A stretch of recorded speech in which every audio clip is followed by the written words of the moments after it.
What's up, YouTube? We back with another tutorial, and today I wanted to basically just walk through the lineup framework. You know, the steps I go to achieve a crispy, even, boxy lineup on every client. So today I'm going to show you how I like to start with the vertical bar. So that's the first thing I'm doing here. Always like to set references, no matter if it's tapering or lining up or whatever process you're doing with your haircut. It's always processes that you can do and references you can have to get a repeatable quality um, desired result of whether it's the lineup, taper, whatever.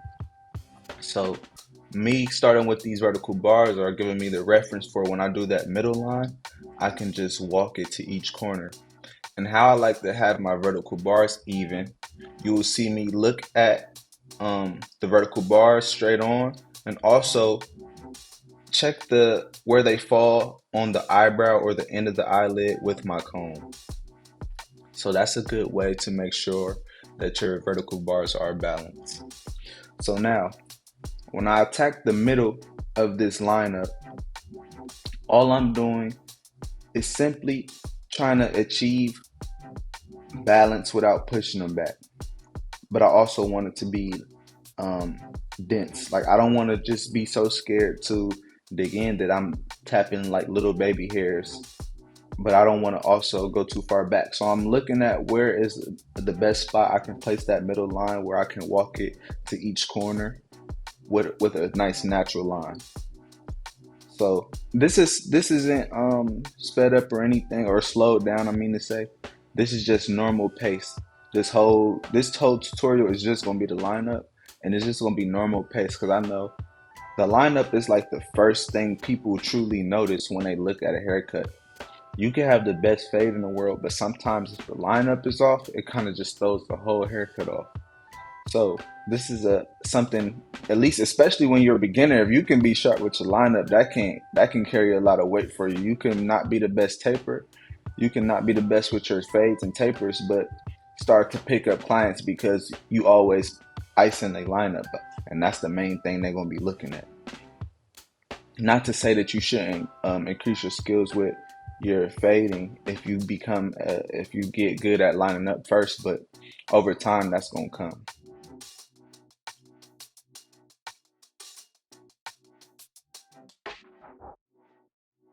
But also on my hand, I do have a white pencil, and that's just giving it a little more pop and helping me just see that line come together much easier.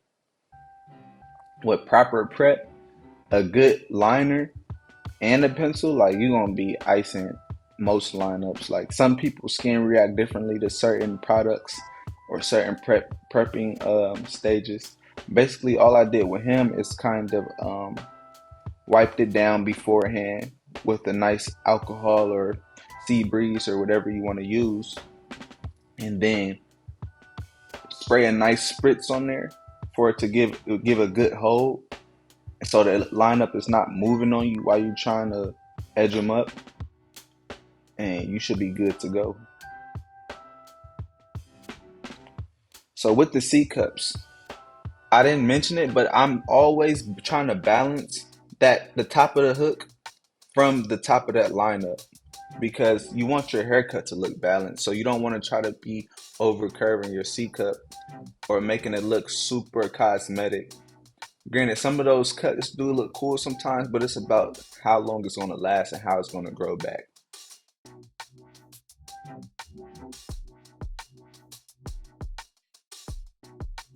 So now I'm measuring the vertical bars, the length of it, so I can go and achieve the same length of vertical bar on the other side. Because granted, no lineup is going to be perfect when they come sit in the chair. So some sides can be higher. It could be light spots, all type of things. But we're just doing things to not run into any trouble and not get caught up on, is it balanced, is it not balanced. Doing the eyeball test, you can do all these different balance tests and stuff like that with your comb.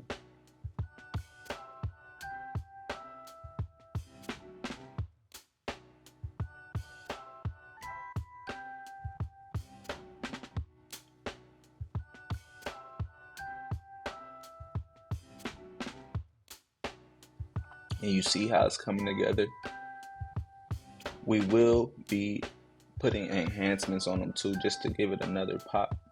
And I'm gonna walk you through that process as well.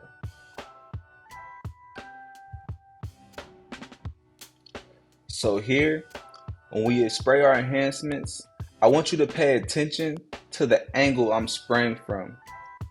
I'm focusing on the very edge of the lineup when I hit it with the spray, but I also want the spray to like kind of mist past the rest of the hair too. So it's not just super black on the edge of the line and then the rest of it is just light. You know what I'm saying? You ever seen that before when you can see somebody's enhancements and it's just super black on the very edge of the haircut, but not necessarily the full hair. So I'm kind of angling it so when I spray and hit the edge of the lineup, it's misting past also and darkening up some of the hair right behind it as well. So it looks more natural. You might be able to see it better from this angle.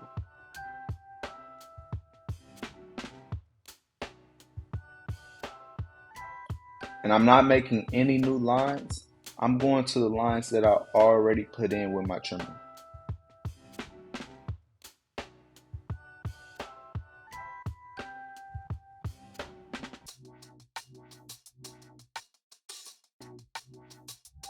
You kind of see what I mean? I'm using, and I'm also contouring too. Like on that C cup, I curve when I spray to contour to that C cup. One thing about enhancements, just like cutting hair, you can take the enhancement off, but it would be much safer to spray lightly. And if you need to darken up something, then go back and darken it up. So have your airbrush, or if you got a cordless, a handheld one, have it on the lightest setting. I would recommend you having it on the lowest setting. So if you do need to just go back, you can, instead of it spraying too black. Like, you ever use those cans? What are they called? What's the cans called, y'all? Leave a comment in below. Temptation. Have you ever used the Temptation and immediately it just sprayed super black and it almost just messed up your whole haircut? So that's what I mean. You don't want to have your airbrush gun on the highest setting and it's causing you to add time and keep trying to lighten up or something your enhancement. But after I sprayed the enhancement, I sprayed some got to be glue to lock it in, and now I'm just sharpening back up, and I'm going to come through with a razor, and that's pretty much going to be how we always achieve a nice and crispy lineup.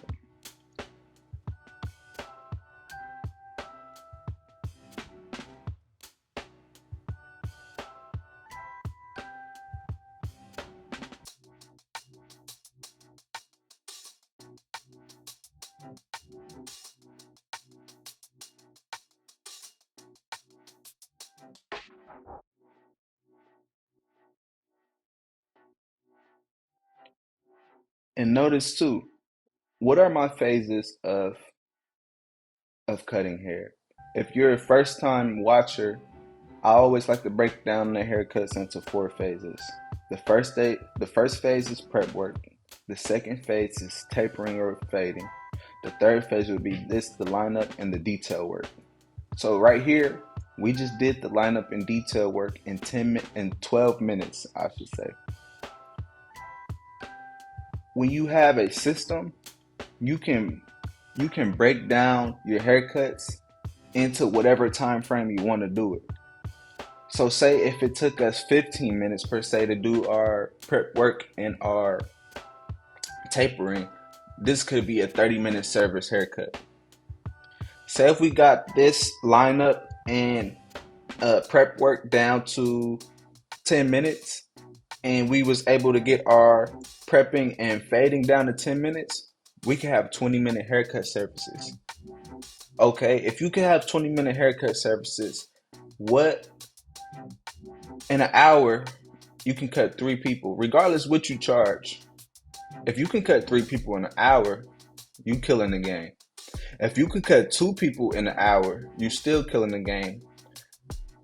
So just think about, be mindful of how having a reference or a framework can help you achieve your haircuts, not only with the same desired look, but also in a timely manner.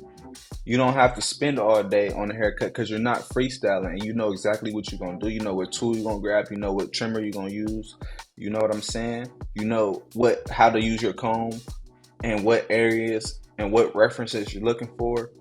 That's all I hope you guys are taking from my videos. How to simplify this industry where so many different people teaching so many different techniques, and it can get so confusing to the point where when you get a client in your chair, you know exactly what you're going to do, the framework you're going to use, and the methods you're going to use to give that client exactly what they're looking for. And you don't have to overthink it. You don't have to make it seem like it's rocket science and you're doing something that's just that's never been done before. You know what I'm saying? So I appreciate you for checking out this lineup tutorial, and I think I got a small little clip of giving him a 360 after, so just stay tuned for that, and I'll catch you on the next one.